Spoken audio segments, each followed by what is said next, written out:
Good day and welcome to Tata Motors Passenger Vehicles Limited Q2 FY26 earnings call. Today we have with us Mr. PB Balaji, CFO Tata Motors Passenger Vehicles Group, Mr. Shailesh Chandra, MD and CEO Tata Motors Passenger Vehicles Limited, Mr. Adrian Madal, CEO Jaguar Land Rover, Mr. Dhiman Gupta, CFO Designate Tata Motors Passenger Vehicles Limited, Mr. Richard Molyneux, CFO Jaguar Land Rover, and we also have our colleagues from the investor relations team. Today we plan to walk you through the results presentation followed by Q&A. As a reminder, all participants will be in listen-only mode and we will be taking the questions via Teams platform. The same is already open to you to submit the questions. You are requested to mention your name and the name of organization while submitting the questions. I now hand over to Mr. Dhiman Gupta to take over. Over to you, sir. Thank you, Anish. Good evening, everybody, and welcome to Tata Motors Passenger Vehicle Limited analyst call for Q2 FY26. It's a pleasure speaking to you as we report our first quarterly earnings as a listed entity. Next slide, please. A safe harbor statement, as it's the first quarter post the CV demerger, a few hygiene accounting related matters to get out of the way. Our segment reporting will now comprise of automotive segments and others. The automotive segment will now comprise of JLR and Tata Passenger Vehicles business. Other than CV segment moving out, there is no change there. Others will comprise the rest, the financially material ones being Tata Technologies and Tata Motors Holdings Limited, Singapore. Next slide, please.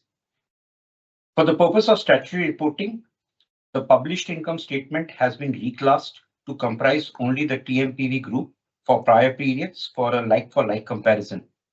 However, the balance sheet for prior periods will include CV business assets and liabilities and hence not comparable. So this is something for you to know. Next slide, please. Another accounting matter related to the demerger.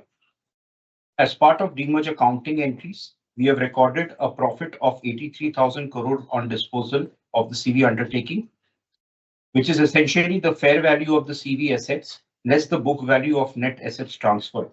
So the business was valued at 94,000 crore by third-party agencies.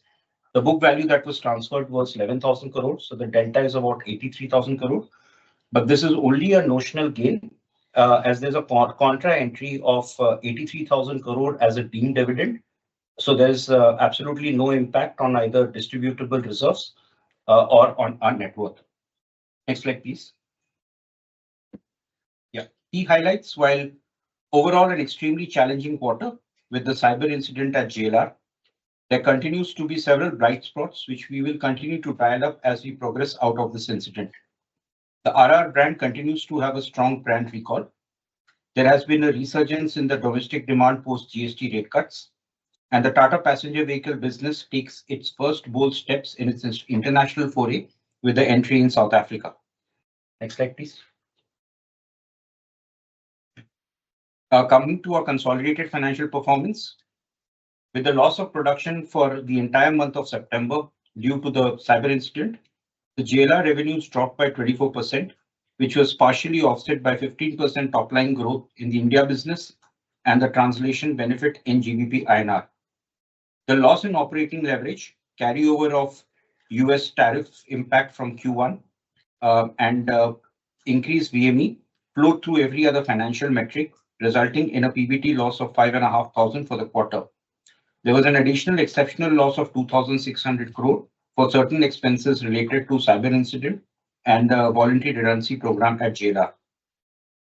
The FCF for first 6 months of the year stood at 18,000 crore, and I'm sure Richard will talk about how the efforts have been taken to keep liquidity at JLR at very comfortable levels. Next slide, please. Revenue and profits you've already spoken in the last slide. The net auto debt has increased from a net cash position end of last fiscal to 20,000 crore, increase primarily coming through at JLR. Other entities remain quiet. Domestic India business is net cash, which gives a lot of flex to fund the rich product investment cycle that will be coming through in the years. Richard, over to you to take on the JLR section, please. Okay, thank you, Dhiman, and to the next page, please. So there's no denying this was a difficult quarter with disruption from a cyber incident. This is something that's happening to more and more companies that no company would ever wish for.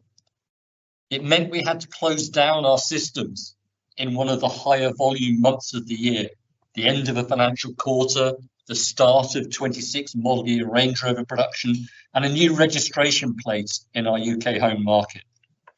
So even with July and August in line with our expectations, we ended up with 66,000 units of wholesales, a 24% reduction year over year, with revenues down the same percentage. This drove EBIT to negative 8.6%, PBT to negative 485 million, and free cash flow to negative 791 million.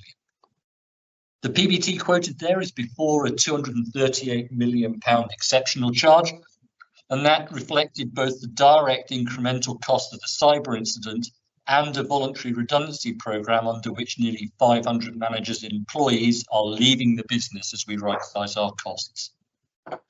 From an H1 perspective, the quarter pushed us to a marginally negative profit position and 1.5 billion negative free cash flow. So it's a significant loss in Q2, but I do want to put it in perspective. The negative 485 million compares to a profit that we made in our last financial year of 2.489 billion. So this loss, while significant, is less than 20% of the profit that we made last year. Next chart, please. As per usual, I'll skip over this. I'll cover all the points during the presentation. It's there for your reference only. So next chart. From a brand perspective, as our shutdown was simultaneous across all of our plants, the declines are relatively proportional. Range Rover, Defender and Discovery down between 20 and 25% on previous quarter. Jaguar down 35%, continuing to reflect our planned rundown of production ahead of the brand relaunch.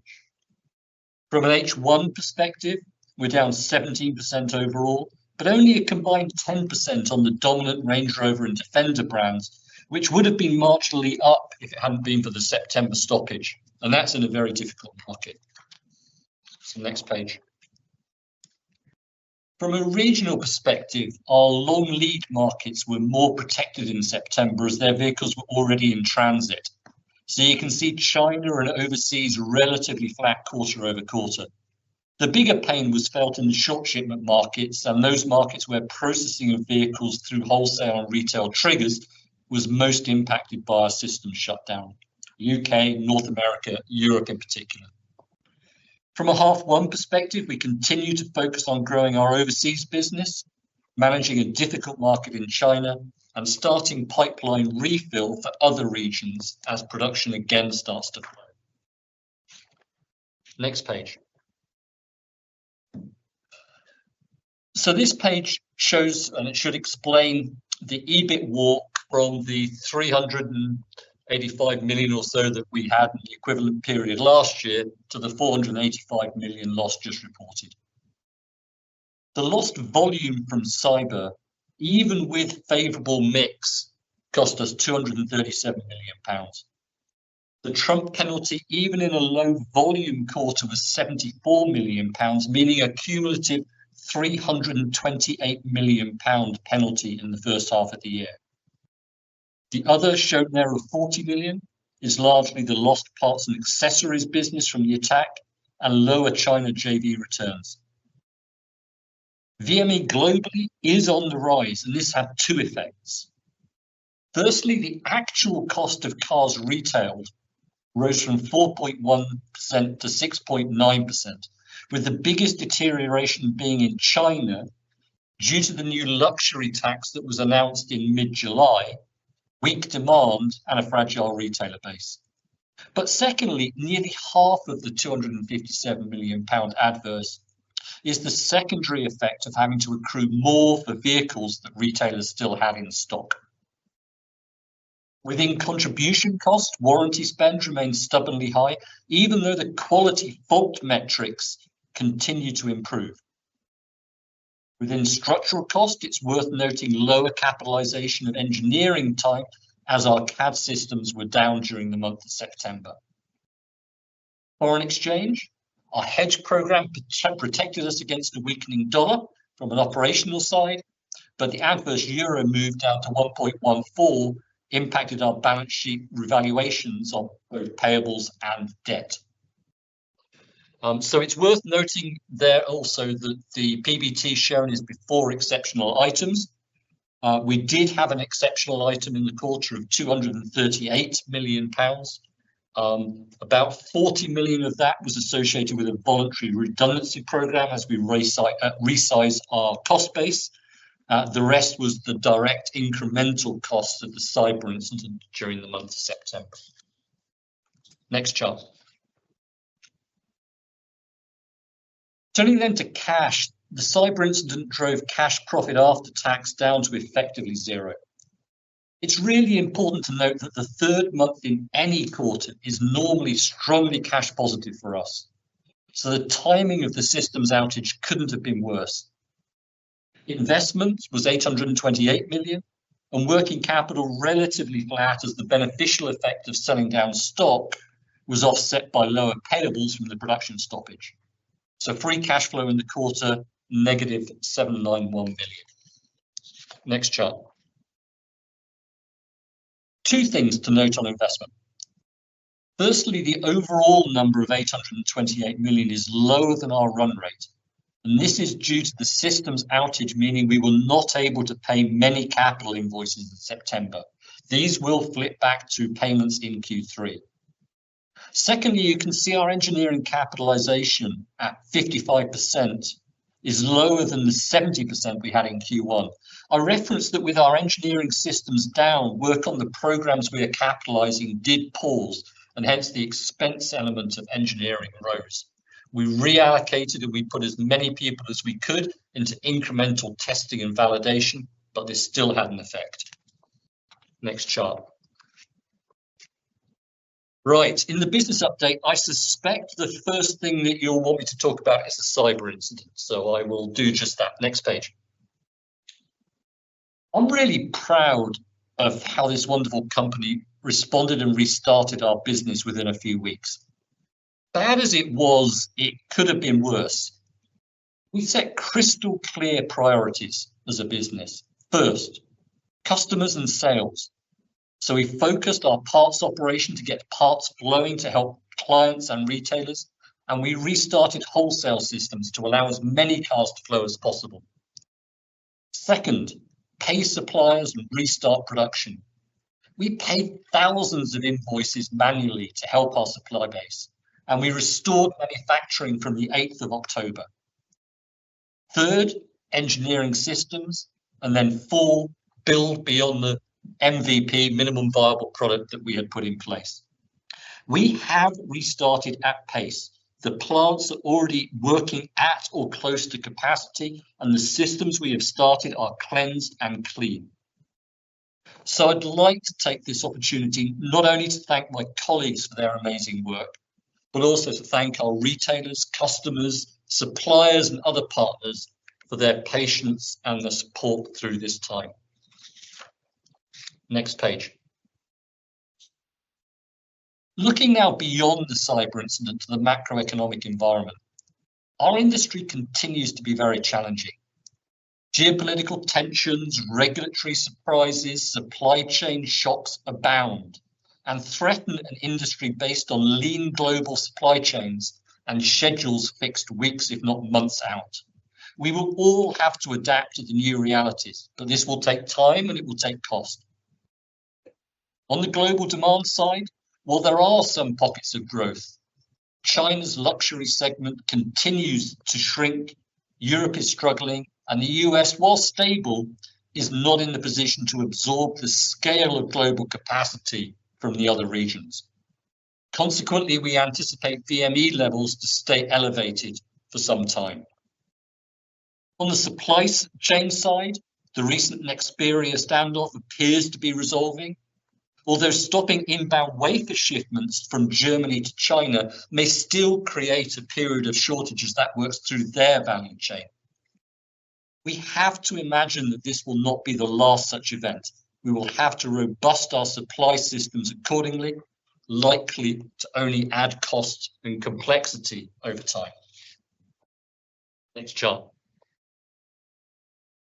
In our new reality, delivering on our missions, these are the missions I introduced in our Q1 briefing, is even more important.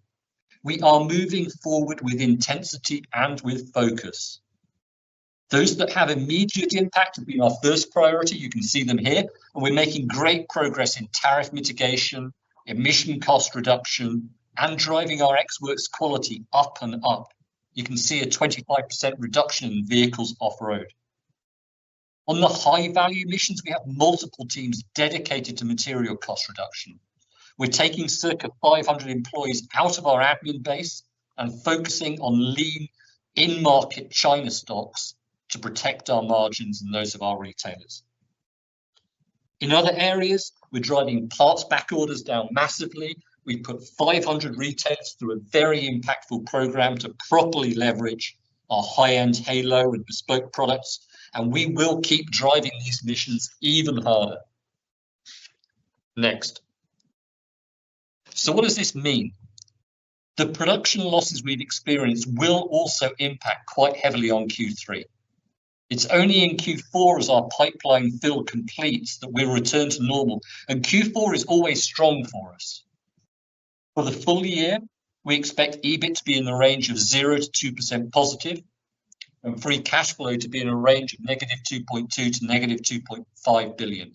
We'll update you on FY27 after our next earnings release. On that note, I'll stop and hand you back to Balaji and Dimma. Thank you. Thank you, Richard. Moving on to the Tata passenger vehicles business. After a particularly weak Q1, the domestic PV business has seen a strong rebound in Q2. Volumes grew 10% year-on-year for the quarter. Months of September and October, where we hit all-time record optics of 60,000 plus in 2 consecutive months. Strong recovery in market share to 12.8% for the quarter. Post GST rate cuts, market share during the festive months were at 13.7 to 14%. EV came out particularly strong, with penetration sharply improving from 12 to 17%, and along with CNG accounts for almost 45% mix in our portfolio. That keeps our CAFE well below the thresholds. Next slide, please. EV optics had plateaued at 15 to 16,000 a quarter for some time now, with much of the industry expansion coming from new launches between Q3 and Q4 last year. Nexon EV has garnered strong traction, and the very successful launch of Harrier.ev took our optics to 24,000 for the quarter. Our market share has now been consistently clocking 42%. With a proactive product portfolio strategy, which will soon add Sierra EV2X and a lot of other refreshers, which will be improving the value proposition, we should look to further build from here in the coming quarters. Next slide, please.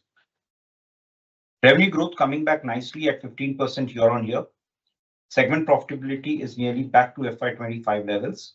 Much of the improvement coming through from improving profitability of the EV business, though a fair ground remains to be recovered on the ICE piece. PBT of approximately 200 for the quarter, flattish year-on-year basis. Next slide, please. ICE EBITDA margins came in at 6.4%, almost 2% down year-on-year, combination of higher commodity cost and adverse pricing. EV profitability is beginning to come through well, with better operating leverage, mix, and benefit of PLI. PLI accrued for the quarter was 125 crore. I must also add that the PLI accrued for the full year FY25 of 350 crore has now been received in cash from MHI this quarter. In terms of profit walk, adverse realization has substantially offset the improvement in volumes and cost reductions. Year-on-year cost reductions, you see a net of near 1% of commodity hit we have taken in the last 2 quarters, and a bit more is expected to come through next quarter. In line with our previous guidance, ICE profitability will remain muted for another quarter, and we'll see improvement coming through in Q4 on the back of price increase, Sierra and Sierra launch. EV profitability will continue to improve on back of further PLI accruals from Nexon and Harrier.ev, both of which has met the 50% EVA thresholds. Over to you, Satya. Thank you, Dhiman. So let me start with industry highlights for Q2. The first 5 months of the fiscal year saw stress in demand for the industry, with about 1.6% year-on-year degrowth in the period April to August 2025.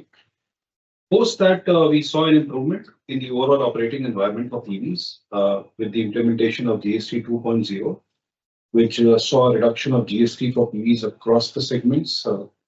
And GST reduction for PVs have resulted in price drops up to 10% in some segments. Due to this reduced GST festive season and some pent-up demand post GST announcement, the PV industry has seen a sharp growth at 5% in September and more sharply in October at 17%. While there has been growth across all the subsegments, it has been more pronounced in certain segments, example, compact SUVs, which have received a strong boost due to the new taxation structure. Alternate powertrains continue to see industry-beating growth with 17% growth year-on-year for CNG segment and 126% growth year-on-year for EV segment. CNG growth has been driven by growing CGD network and greater traction due to increased accessibility. EV segment growth is on the back of new launches, example Harrier EV, which has added volumes, and a general positivity on EVs. Coming to Tata Motors, the actions that we have been taking in the last 18 months on structural business processes, service, have yielded strong returns and laid the foundation for us to drive growth in the coming months and quarters. In terms of key highlights in Q2, we saw double-digit year-on-year growth in our wholesale, which was driven by the watershed month in September 25. In September, we achieved many milestones, including record overall volumes, CNG volumes, EV volumes, and therefore we were able to drive steep 47% growth in September year-on-year. We also were number 2 player in the industry with 14% market share and 200 bips improvement in market share. In terms of products, we saw strong demand for all of our products. In specific, Nexon emerged as the number 1 product in India. Harrier and Safari saw record volumes, and Punch also witnessed strong interest among consumers.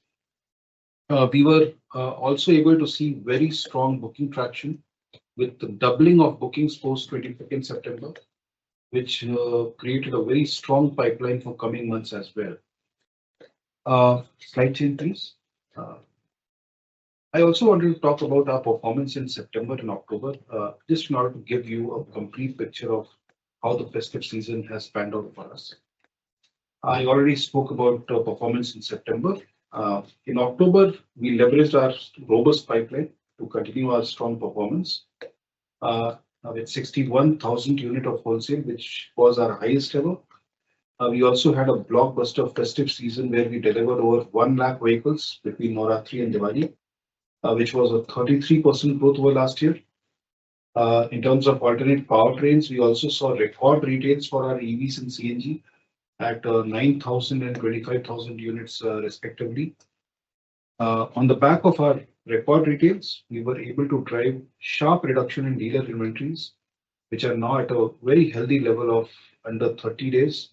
To be very specific, it is about 27 days. In terms of Vahan market share, we sustained our position as the number 2 player with 13.7% market share. Our products continue to see very strong traction as Nexon was the number 1 model in October as well, on the back of strong demand across all powertrains for the product. Punch also saw very strong demand with 40,000 plus retails over 2 months. Harrier Safari continued to see very strong volumes on the back of newly launched Adventure X version and strong demand for Harrier EV. Looking ahead, we will aim to continue the growth momentum by leveraging our robust demand pipeline, and this will be supported by comprehensive marketing campaigns that will amplify brand visibility and maximize our retails in Q3, which will ensure lean inventories as we step into the next calendar year. In addition to the growing traction for our portfolio, we will drive strong volume growth on the back of new product launches that will strengthen our portfolio. One launch of new like Sierra in November 25 will be one of the key drivers for volume increase and profitability improvement for the business, as Eamon also mentioned. Harrier and Safari petrol variant will expand their addressable market and unlock volume potential in key markets. In EVs, we will sustain our growth momentum by strengthening our portfolio with more rapid product interventions as compared to ICE. At the same time, we'll drive mainstreaming through key actions to expand consideration for EVs and ecosystem actions. Example, expanding charging infra with Tata.EV mega chargers. As we grow our volumes, we'll enhance profitability through operating leverage, enhanced mix on the back of new launches and GST impact, and we'll accelerate our cost reduction efforts. At the same time, we'll continue our structural actions to strengthen our network and customer service, which will act as a force multiplier, driving long-term sustainable growth. So that's all from my side. Handing over to you, Balaji. Yeah, thanks, Shailesh. Roughly wrapping it up, I think from free cash flow perspective, we had 1,600 crores of free cash flow coming this quarter, with a cash profit after tax more or less covering off the investment base despite significant step up in investment that you're seeing on the EV side. And as volumes are picking up, obviously there's a working capital turn coming our way as well, as you see in the payables line. Next slide, please. Investment spending, as I said earlier, continues to be strong, and we intend to keep it this way as growth picks up as well. And with the product offensive that's already planned, obviously all these are likely to continue to remain elevated, but no stress on the cash flows there. Looking ahead, I think as Richard alluded, the global demand situation continues to remain challenging, and it's fair to say that this situation from a demand perspective ain't likely to abate in the coming quarters. So therefore, we need to be prepared for driving up demand through actions from our side. Domestic on the other side, we are clearly seeing resurgence in the demand. And this also means as the product offensives continues, which Shailesh alluded to, we would expect to see the domestic side second half likely to be pretty strong. Fair to say that for all of us, H1 performance has been disappointing, and of course, Q2 has been particularly challenging at the JLR end. So we anticipate in this situation a stronger H2 as the JLR recovery actions kick in and the product actions kick in on the domestic PV side. From a priorities perspective, particularly on the JLR side, the next phase of recovery is what we are focused on, ramping up production, stepping up engineering intensity, and of course, hardening the system landscape so that the situation doesn't recur. And of course, navigating this global demand environment by building the power of our brands is what we will be focused on. And at the same time, cash flows need to be improved, and therefore, the enterprise missions are a very critical way of delivering that. PV EV side, Shailesh has covered it extensively, so I wouldn't want to repeat it. And I can already see a lot of questions coming through on the line, so maybe ready to take on the questions that are coming up. So let me first start. Richard, maybe I'll pass it on to you. There's a fair number of questions coming your way. Why would we not take all the questions of JLR in one shot? Because there's a fair amount of repetition coming in as well. And let me start with the most liked comment. It's coming from Binay Singh, Morgan Stanley. I think it's starting with, sorry, let me hold off. Let me probably Shailesh give it back to you. Could you comment on the Harrier EV run rate and outlook, number one? And PLI, are you getting PLI for Harrier EV? And are you seeing any price recovery actions going forward? Yeah, so as far as Harrier EV is concerned, our run rate is about 2,500 a month. And we have a very strong booking pipeline. Our waiting period is somewhere between 16 to 18 weeks.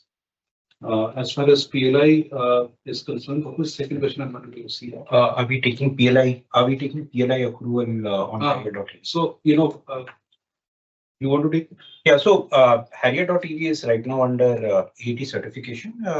We believe it meets the greater than 50% DVA threshold, but it will take time to complete the process, and we expect the accruals to happen in Q4. Yeah. Okay, and what any other questions? Discounts in the festive period. Is the VME going to come down? These were the two questions. Right? Yeah, are you seeing any pricing recoveries? Yeah, so in Jan, quarter four, we'll take the price increase. Typically, what we generally do. For the last 9 months, we have not been able to. But with the commodity prices increased, we need to pass it on. So that will be the timeline. And of course, after December is over, when the whole industry will be starting with clean stock, the whole discounting environment should also go down. So that's what we expect. So the VME should also go down. Thanks, Shailesh. Richard, coming on to you. Kapil Singh, Nomura. What is the Q3 build rate, and can the management please guide on the full year volume range on which you're basing your margin guidance? And have the full cyber costs have been taken or more to come in Q3? And the outlook on VME and tariffs? And does a long-term EBIT margin guidance of 10% hold, or it needs to be reviewed? There's a lot of questions in that. Certainly are.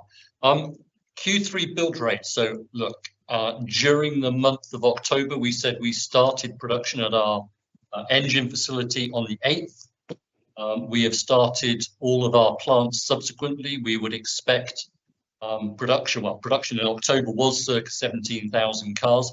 And as of now, our plants are operating pretty much at capacity levels. And we will keep them at capacity levels from now through to the balance of the year.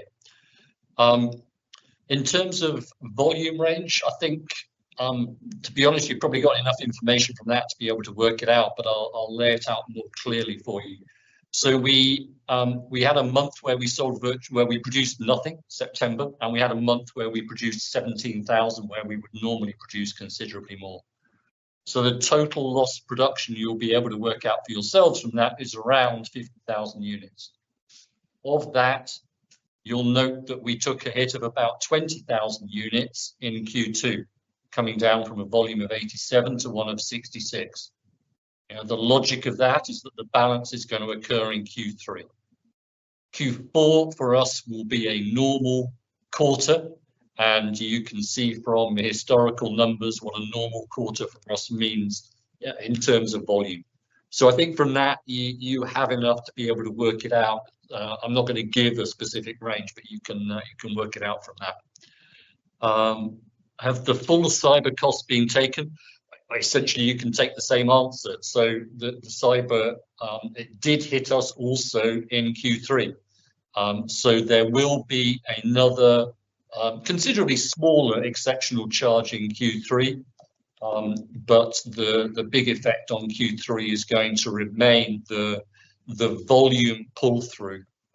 As I say, we'll be operating at capacity in terms of production capacity through the balance of the year. So the fundamental question then is, look, what's going to happen in FY27? How much are you going to be able to get back and not? And it's this industry at the moment, it's difficult to forecast what's going to happen in a month, let alone 17 months. So we haven't set our plans for next year now. On the one side, we'll enter the year with a very low pipeline stock. On the other hand, the pressures of geopolitics, demand and supply chain resilience will not immediately abate. So we'll have a better picture when we get to our next earnings announcement as to how the balance of those forces will operate through FY27. It's only in FY27 that we really have the opportunity to build back, even if the demand is there. Have I covered everything? VME, yeah. Sorry, VME, we would expect, given where demand is at the moment, and the overcapacity that exists in the industry, we're not anticipating VME is going to get any easier in future quarters. It might a little for us because our pipeline stock is now extremely low as a result of this incident. So we don't have the same volume pressure. But from an industry perspective, there's little to assume that it's going to come materially down. And in terms of tariffs, the Q2 numbers that I presented there include most of the reductions down to 10% tariffs from the UK and 15% from Europe. There will be a little bit more improvement in Q3, but it's certainly an awful lot better than it was in Q1, but still very painful.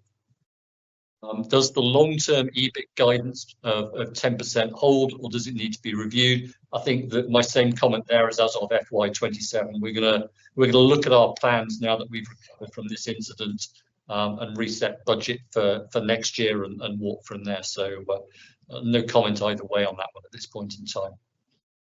Yep, thank you. Just staying with you, question from Rakesh Kumar. Do you think the US tariff and China luxury tax has structurally brought down margins outlook? And could you comment on your order book? And then as of the FCF hit of 2.2, 2.5 billion, how much of it do you expect to recover? And any changes to the Range Rover Electric and Jaguar launch timelines, presumed due to the cyber incident?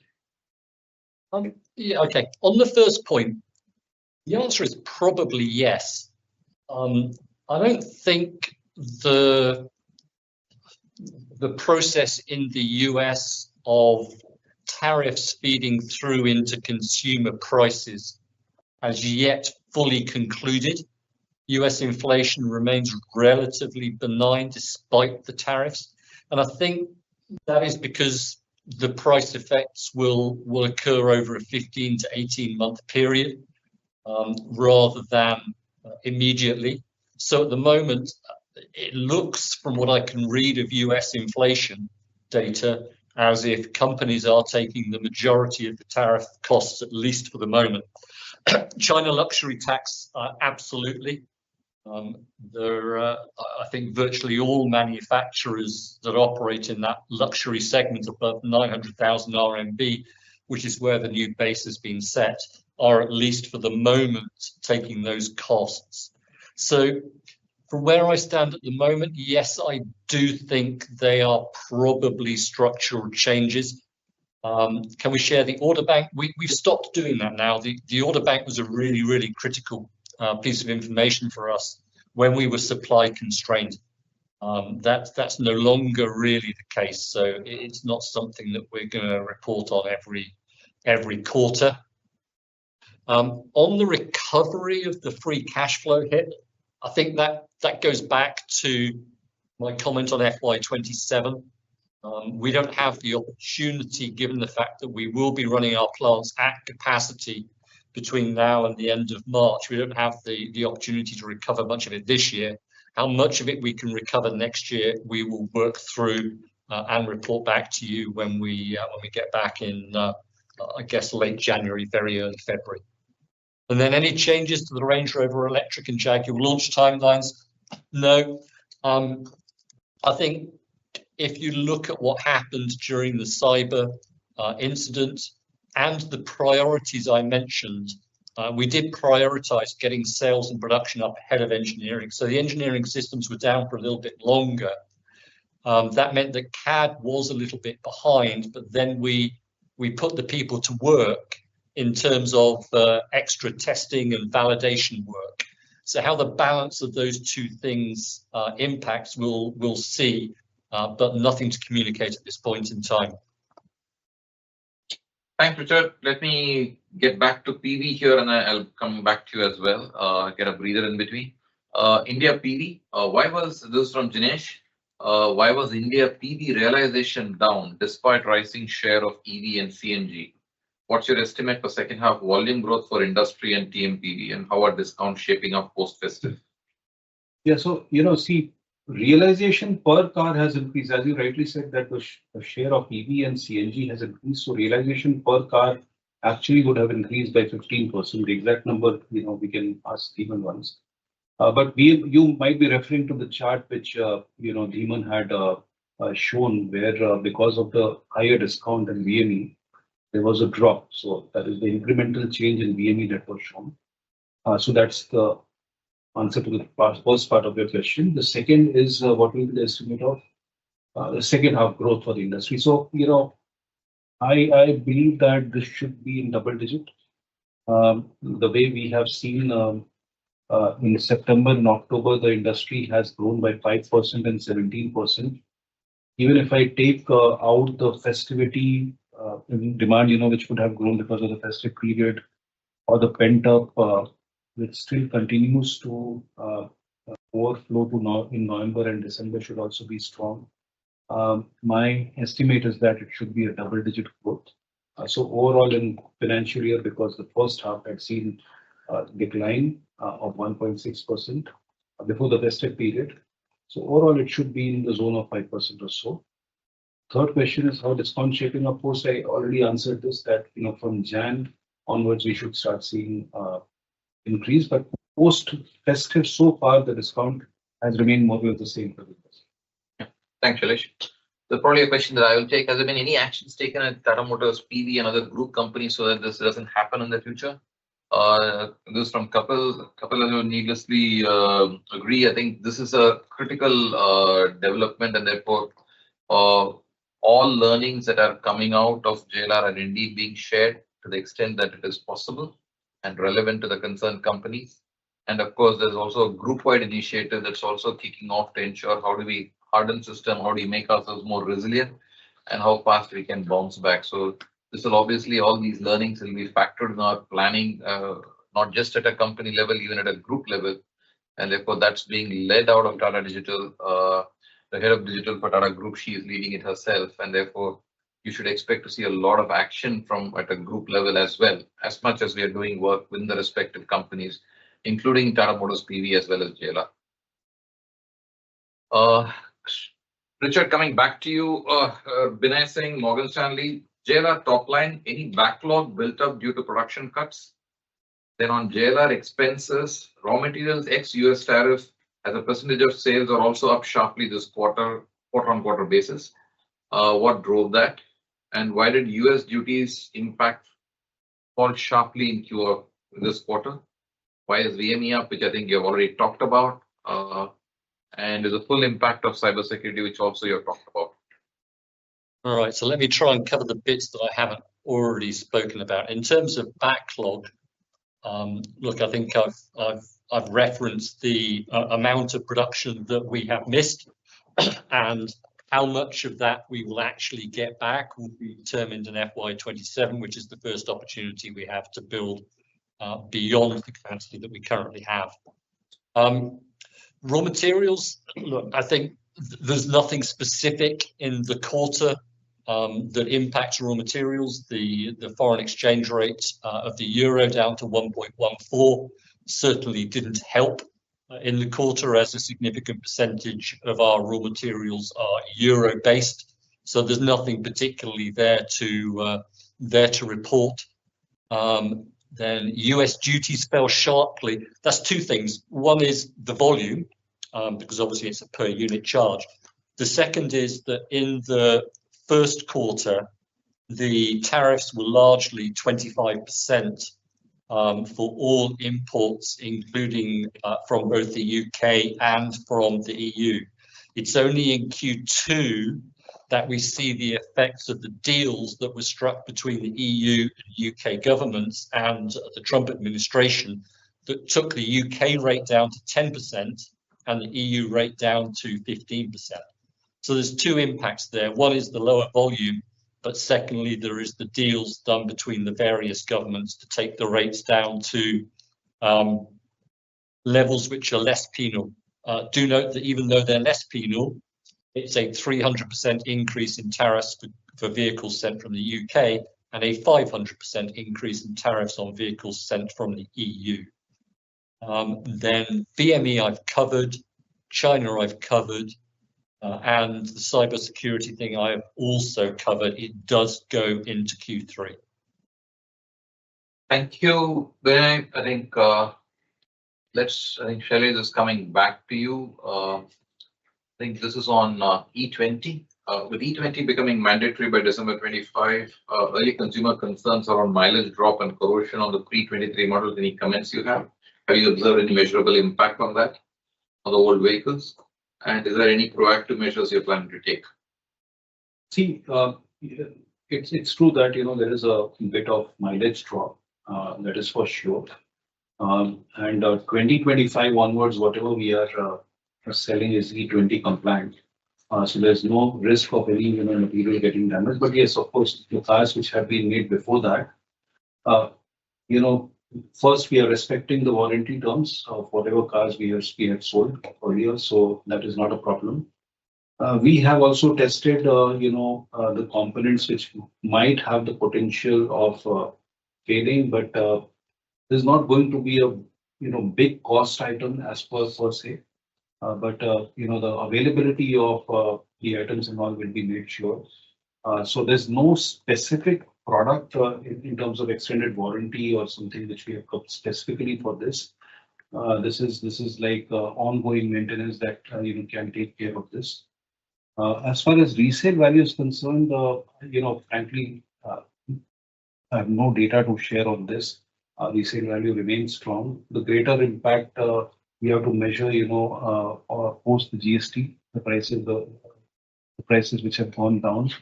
Still, all these have to be assessed, but not because of E20 issue. We are seeing any issue as far as resale value is concerned. Thank you. Shailesh, I think I'll probably stay with you. 1 minute.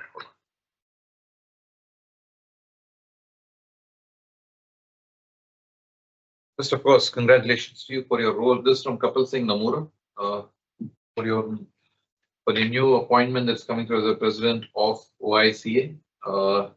Great to see EVs bouncing back. And what is the FY26 full year PV industry outlook? How should one see that?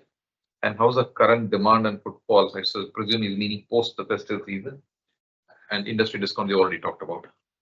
Yeah, so thank you for the wishes and compliments. Thank you so much. It's definitely an honor to be elected as the president of OICA. As far as EVs are concerned, it's just a comment, so I don't need to answer that. But as far as growth is concerned, EV industry growth in FY26, I just said that second half, I expect that the growth will be in double digit.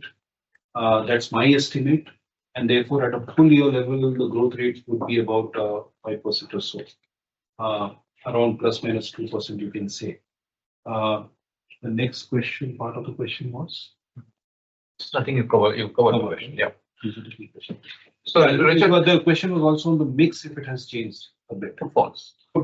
I see. Footfall, of course, it is weaker than the festive period, but stronger than what we typically see in November. So that remains strong, which indicates that there will be growth versus last year. And in terms of mix change, post GST, we clearly see that the compact SUV segment is seeing greater traction as compared to other segments. But traction is, all across all the segments. But there is more traction that we see in the compact SUVs. There are a few more questions on demand coming up, which I'll cover later. This one is from Nishit Jalan. Richard, coming to you, a critical question. Apart from the cyber issue, big reasons for cut in margin and FCF guidance seems to be due to higher VME led by weaker demand globally and luxury tax issue. Have these issues worsened since Q1 results? And if not, should we not have cut guidance last quarter itself? Sorry, I'm just trying to find the question. There it is. Big reason for cutting margin. Nishit Jalan, go to the most like. Luxury tax says the issue worsens. Yes, they have worsened since Q1 results. Is the bottom line. I think demand continues to deteriorate in China and doesn't get any better in other regions. So I think the reality is, even excluding the cyber incident, we almost certainly would have been amending guidance at this point. But this is the right point for us to be amending it. Yeah. Thank you. And again, staying with you for a minute, with the cost reduction efforts, what could be the reduction in break-even levels that you are targeting from about 300K units earlier? Maybe you want to comment on the 300K except to begin with. Yes. So look, I think the big issues that we've got at the moment is trying to make sure that those break-even levels don't rise as global demand falls and VME levels increase. So that's the purpose of the missions, is to make sure that those break-even levels don't actually rise to dangerous levels. So I don't think at the moment it's a question of having it drop, it's a question of stopping it rising. Thank you. Shailesh, coming to you. Can you talk about the segments that you're seeing demand growth in the India PV business, particularly post the GST cut, I presume? And is the consumer coming back specifically? You talked about the compact segment, but it's more broad-based. Maybe we want to take one segment at a time. Yes. So see, the steepest drop in terms of percentage reduction has come in the less than 4 meter. But so is the case for the higher SUVs also. So actually the traction is therefore across the board that we are seeing. Also, there have been new launches also. So in certain segments, so there is a traction coming because of that also. But as I said that, I think compact SUV segment and also the subcompact SUV segment where the price drops have been also significant, not only in terms of percentage, but also absolute value. We are seeing greater traction. And that's the reason you have, as I was speaking about Punch and Nexon, having done significant retails in September and October, clearly indicates that these two segments have been quite strong beneficiaries of this introduction of GST 2.0. Thank you. Coming to India EVs, what maybe demand this to you? What percentage of EV revenues are eligible for PLI currently? And is there a combined upper limit of that 6,300 crores of PLI over 5 years for PV plus CV, or both can they claim separately? Yeah, so right now we are accruing PLI only on 3 of our products, which is Tiago, Tigor, Fleet, and Punch. Cumulatively, they only contribute to only 30% of our volumes.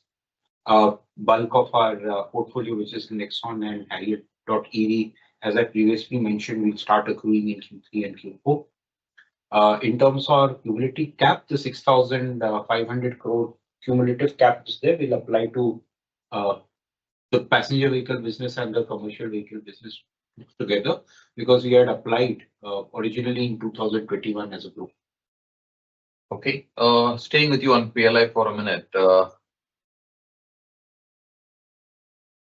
What percentage of our EV volumes in second quarter qualify for PLI, and would third quarter have the full EV portfolio enjoying it? So, Balaji, as I mentioned, in Q2, 30% of our volumes qualified for PLI. In Q3, we have Nexon.EV also qualified, which will probably add another 25% of our volumes.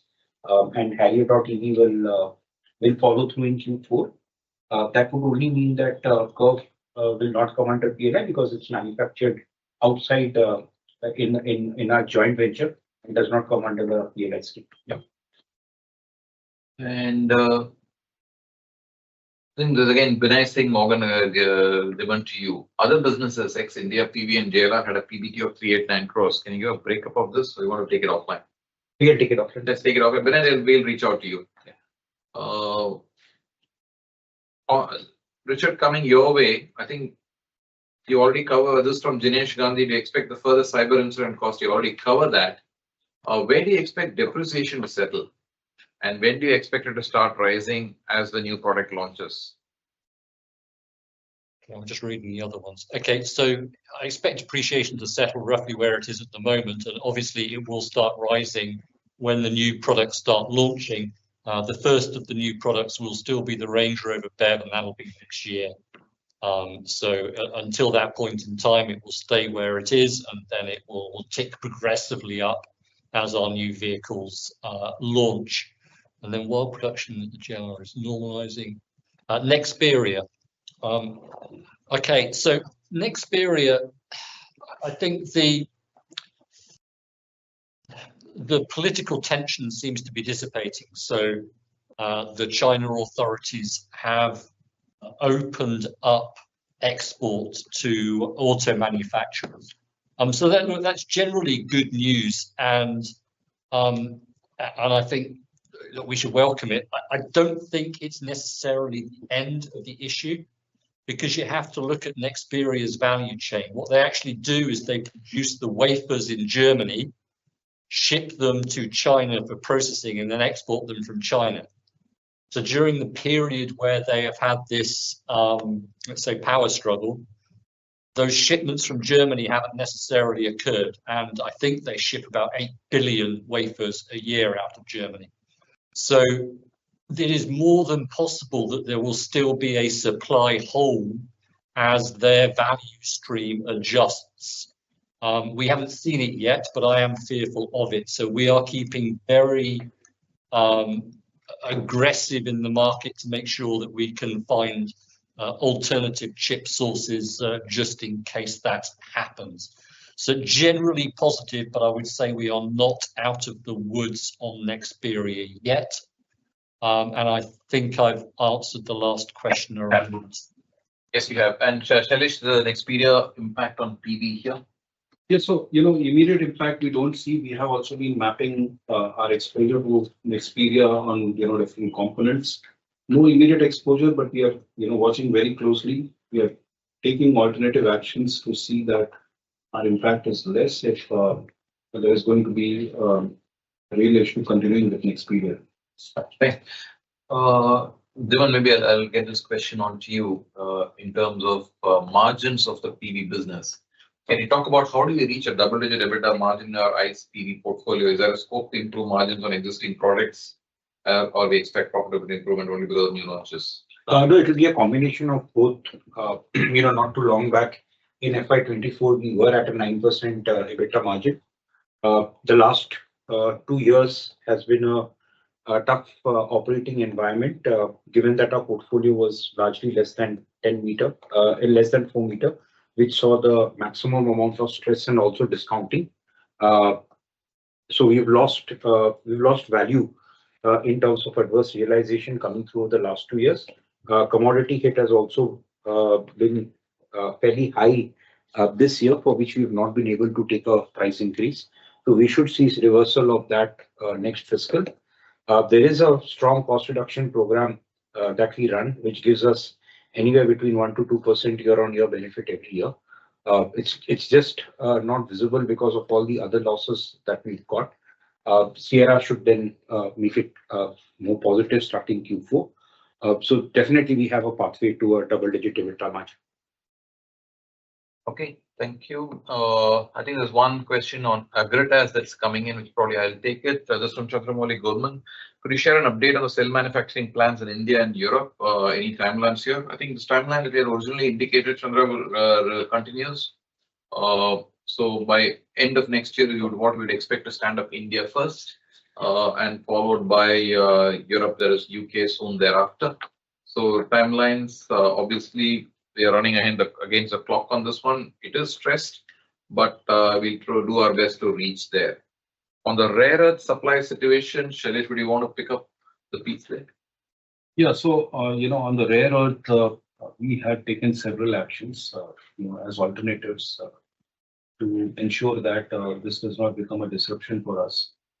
So initially, it started with, securing inventories and all, but later on, we also found alternatives in terms of, substituting the, high rare earth in certain components.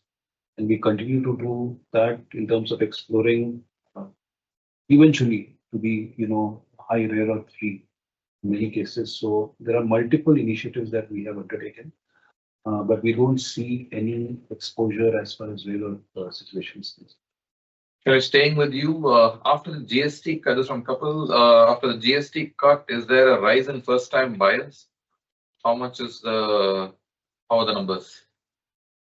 So, frankly, I would not have specific data on this, but there has been not a significant change in percentage of first-time buyers so far.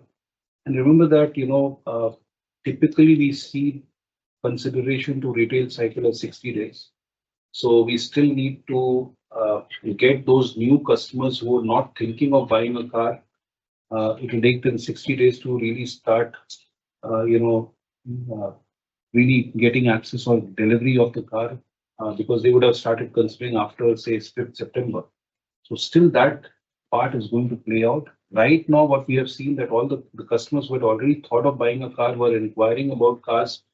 They have found this opportunity to either, upgrade themselves to a higher segment car or a higher trim. So that's the feature that we have seen. But not a significant change I've seen in terms of percentage of first-time buyers. I have to again relook at it. If there is any change that I see in the data, I'll let you know. We also then talk about CAFE norms, and why does the new draft have a lower credit for EVs? So see, as SIAM, we have already represented to keep it at a level of 4. Possibly the current proposal would have just carried forward by default what was in Cafe 2. So the representation has gone asking for higher super credit for EVs. Given the extent of investments that we have to do in EVs as compared to any other alternative technologies and the ecosystem challenges that we have. So there's already a proposal which has gone to be. Thank you. I think with this, we come to the end of the Q&A session. Also, we are on the clock. So thank you, all of you, for the probing questions. It's fair to say a difficult quarter and a quarter that will ensure that we learn from what we have gone through and then bounce back harder. So thank you for that and look forward to continuing to engage with you.